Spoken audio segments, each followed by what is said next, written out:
Magnus's time advantage was super useful there. He just burnt about 90 seconds, and that shows you why you earn that advantage earlier in the game, so that in big moments like this, and there you go, Nordibek did not have enough time to play the right move. Yeah.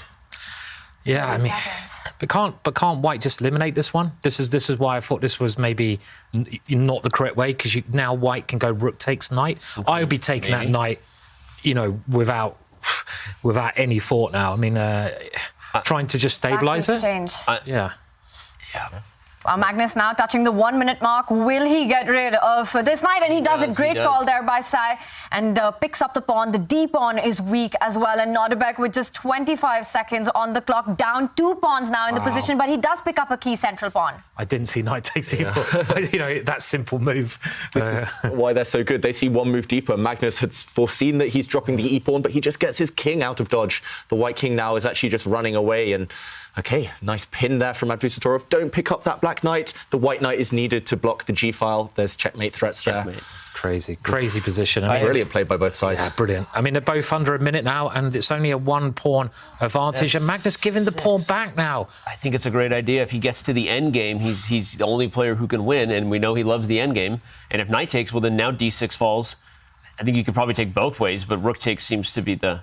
Nordibek just avoiding any queen trades here. He has to go for Magnus's king. Yeah, but rook takes d6 is rook f8, isn't it? I mean, it's such a wild position, that, again, the evaluation part, I think, is misleading, and they're both so short a time. I wonder if queen takes is better, so that if the knight moves, you can play queen d4 and get the queens off the board. Nice, Danny. I think that might be the key. The white queen and king were both lined up on the f-file. You needed to move one of them. There would have been too many tactics, as Simon pointed out. Look, now the evaluation bar is pretty even. Great move, though. He just walks with the king to the center of the board. Anyone's game, this. I like that move, because now he'll take the queens off the board, even if he doesn't win the d6 pawn. I think he might have tried to play queen d4, just using the practical edge. What is that a win? Oh, wow. He just queen d6? Yeah. I think for the 4 seconds.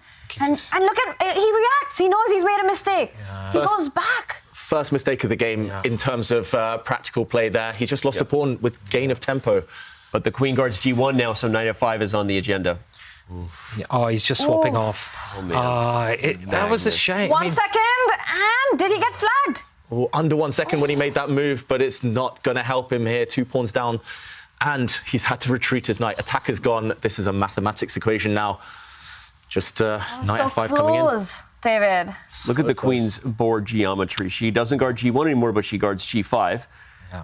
So there's no more checks that follow. Although king f1 would have allowed queen h3. So Magnus is very careful 1 second. about that. And this queen d4. Wait, did he make it? Did he make it? He didn't. He lost on time. Yeah, he's losing right here. Wow, and Nordibek loses on the clock.